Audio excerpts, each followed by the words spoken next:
Patrick Cook here. Well, thanks for coming back to the next session as we talk about animating in our Mandelbulb 3D environment. We're talking about the animation maker.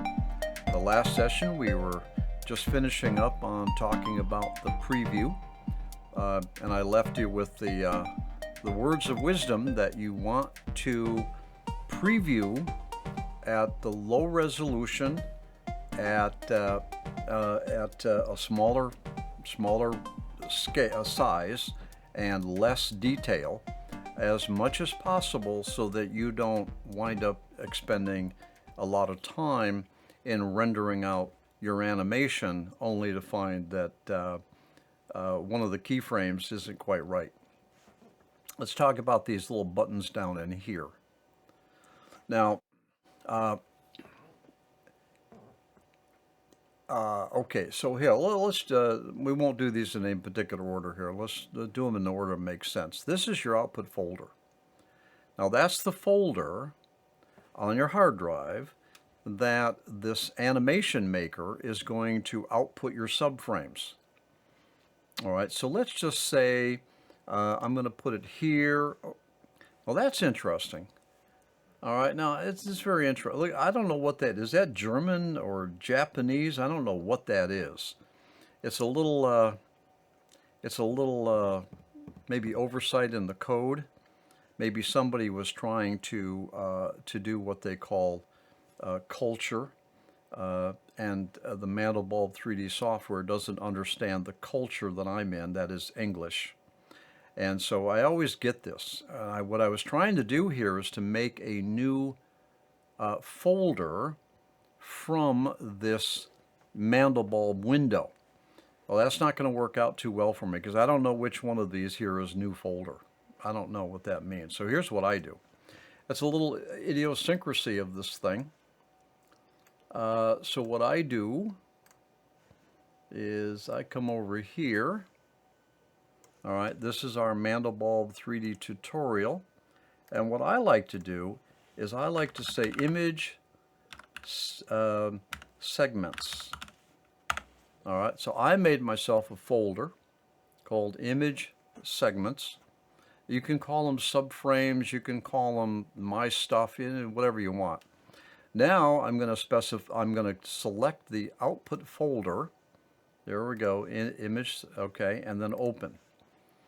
So you'll notice here that this is where the animation maker, when I start rendering, is going to put my subframes. It defaults to something else, and you don't normally want to use that. Now, I can save my animation configuration, and it's saved as an M3A. M3A. So here's my tutorial, and I'm going to call it my animation. I'm going to call it 01, my animation. All right. So there I've saved it out as a file, M3A. Now let me give you a little warning here. As with the main application, save often. Because here's what's going to happen. If this main application crashes, it's going to take down this animation maker as well.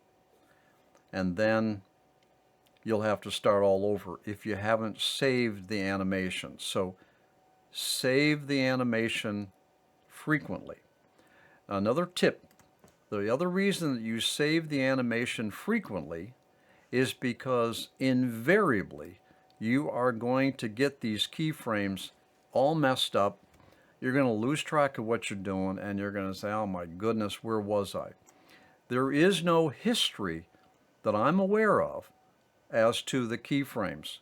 So once you come in here and you make some bad keyframes and then you get all lost, trust me, I've been there, and you will be there too. Save often. So when you add a new keyframe, all right, if there's a couple schools of thought. save every keyframe, save after every keyframe is added or inserted, or save after you've made a move within your scene. I typically save after I've made a move. Oh, let's say a move. I go forward, save. I take a turn, save. I go down, save. All right. Now I just added a new keyframe. I could come in here and I could call this O2. Or I could say something like after forward. FW, after forward. All right, I'll just save it. All right, so now I have, if you look at the top here, O1, my animation after forward. So save often. If for some reason you have to recover the file, all right, let's just say a scenario. Or a scenario, you closed down Mandelbulb, and you went to the Bahamas for vacation. Let me know if you do that. I'd like to join you. You come back, you fire up your Mandelbulb project, and it doesn't necessarily know what your animation was. It's a separate file. So you do an open. All right. So here's my forward. Open. There's my 3 keyframes. All right, that's one scenario. Another scenario is you got all mixed up. You have no idea where you are. Your animation is it's going bad. You can try to fix it. You could say, geez, that keyframe's no good. But unfortunately, you put 10 other keyframes in there. You really don't know where you went wrong. So what you can do is go back here, and you could revert by calling up an older animation save. So there's my 2 keyframes. Now that other one is still on my hard drive somewhere, but I can just go in there and delete it. All right. So you're save often, and open to recover your work if you want to continue your project, or to recover and revert back to an earlier animation configuration save. All right. Here, this button right here is if you want to just start all over again. That'll give you the option to clear all of your animation. Let me just clear it. Boom, there it's gone. It's all gone. It's all gone. All right, that wiped out all the keyframes. Now what's interesting though is it keeps your width anti-aliasing. It kept that value. It kept the PNG, but what it did is it wiped all the keyframes out. Let me recover. Let's go this one right here. No. Recover. That one right there. There's my 2 keyframes. So that's what that button right there does. It deletes all the keyframes to start a brand new project, but it does keep most of your settings down in here. And it also kept my output folder. All right, so that's what that is. Now, let's next thing we're going to do here, I'm going to show you how to begin rendering. But we're going to do that in the next session because we're out of time on this session.